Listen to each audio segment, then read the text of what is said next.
All right, well, let's focus on our next management. That's Bharat Forge. Remember, President Trump has announced 25% tariff on autos, and these tariffs will be imposed on all cars that are not made in the United States. This development has spooked the sector on the whole, but to understand what's the likely impact, we're joined by Mr. Baba Kalyani, the Chairman and Managing Director at Bharat Forge. Hi, Mr. Kalyani, good morning, and thanks a lot for joining in here on CNBC TV18. Well, could you give us a few details? Something else person, not tariffs. No, let's just get that out of the way first, Mr. Kalyani. For the industry itself, it seems the industry is a little bit spooked with regard to what Mr. Trump has to say.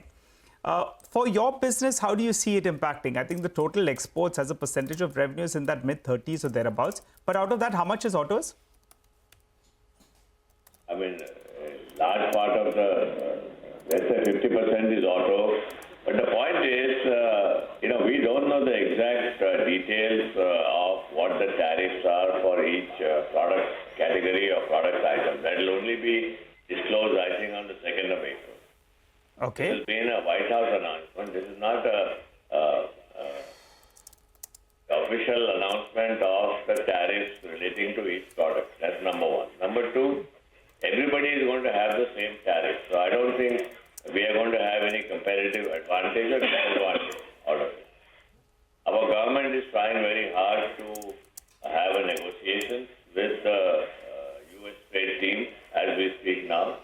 And if something good comes out of that, we may have an advantage. So overall, yeah, it's a factor that creates obviously some disturbances and may have an impact on overall the U.S. economy. Going down a little bit, but I don't think it will have too much of an impact on individual Indian companies.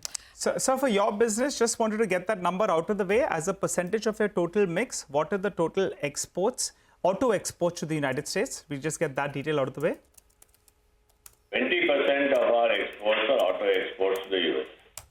Okay, all right. So 20% of your exports are auto exports. So within that, obviously, the Class 8 segment is a big segment for you as well. Now, we're not sure, so it'll help if you just give us whatever is your understanding right now. The tariff order, I think, covered cars, components, and light trucks. Do Class 8 trucks or their components? We don't know. When the customs order comes, only then you will know which component it covers.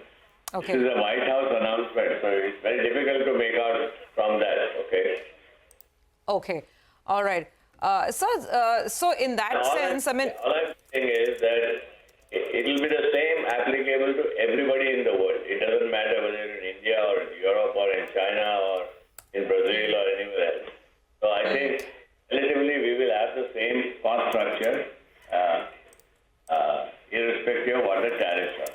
So that's one part. We have one advantage that two manufacturing plants in the U.S. We will see what we can do to optimize out there. But we have to wait till April 2nd. We have to wait till our Commerce Ministry finishes its negotiations with the U.S. State Department.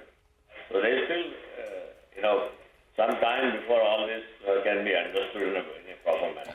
No, absolutely, sir. Take your point completely on board. And I was just, going to highlight that we're still negotiating that trade agreement with the U.S. So who knows, maybe, we managed to secure some relief on certain tariff lines.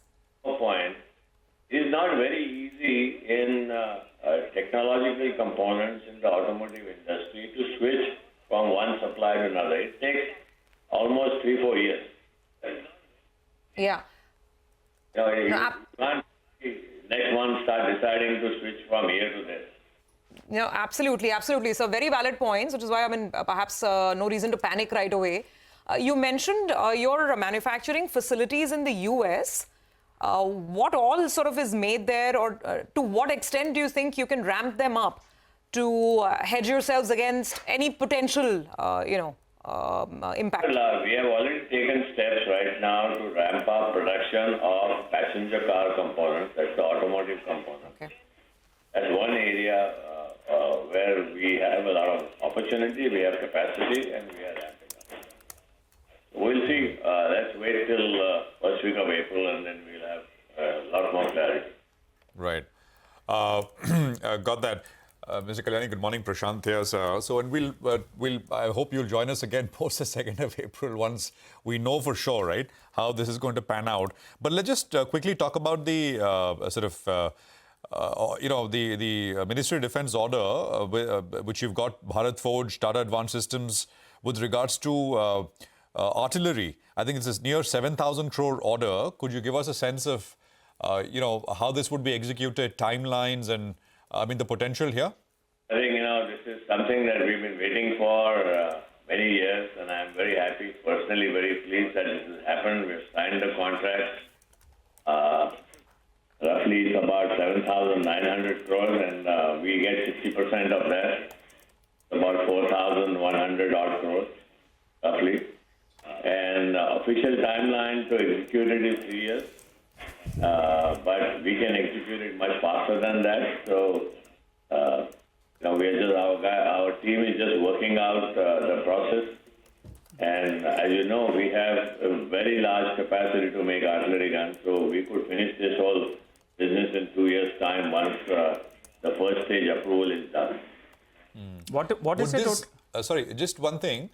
You said your capacity is very large, and this is supposed to replace, the entire aging sort of artillery systems for the forces, right? Overall artillery modernization over a 15-year period, 4,000 guns. Sorry, what is that? 4,000? 4,000 guns. That is the artillery modernization program as was announced by the Ministry of Defence and the Indian Army some years ago. 4,000 guns, artillery guns. Okay, and this is, so what is the total potential value-wise, Mr. Kalyani? 4,000 guns would be roughly about 70,000 crores, something like that. 70,000 crores. So this is, and this is now starting to, 70, and this is starting to move now, basically. And how many players are here in this? Sorry, go on. First part of the modernization program was the ATAX order. Okay.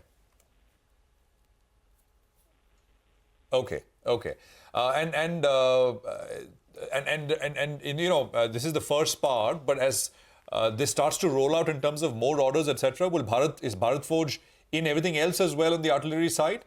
In this big 70,000 crore, what portion of this is Bharat Forge going to play in terms of sort of bidding for these awards, etc.? We will play in every category and every product that the Indian Army needs. We are also playing in many other programs other than artillery, such as light tanks, FICV, tracked FICV, wheeled FICV. So we have multiple programs that we are playing in right now. All right, what is the updated defense order book, sir, if you have that number handy? But it's about 10,000 crores, including the ATAX order. 10,000 crores as of now.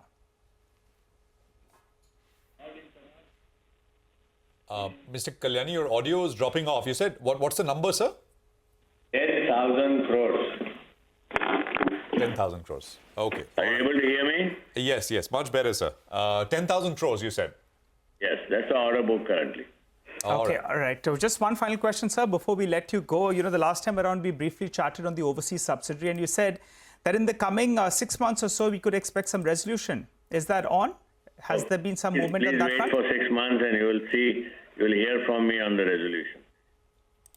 All right. So sometime by the end of the first quarter of next fiscal, we'll touch base on that front. When we come to the end of first quarter, we will have a much clearer picture as to how we're going to restructure or resolve that issue once and for all.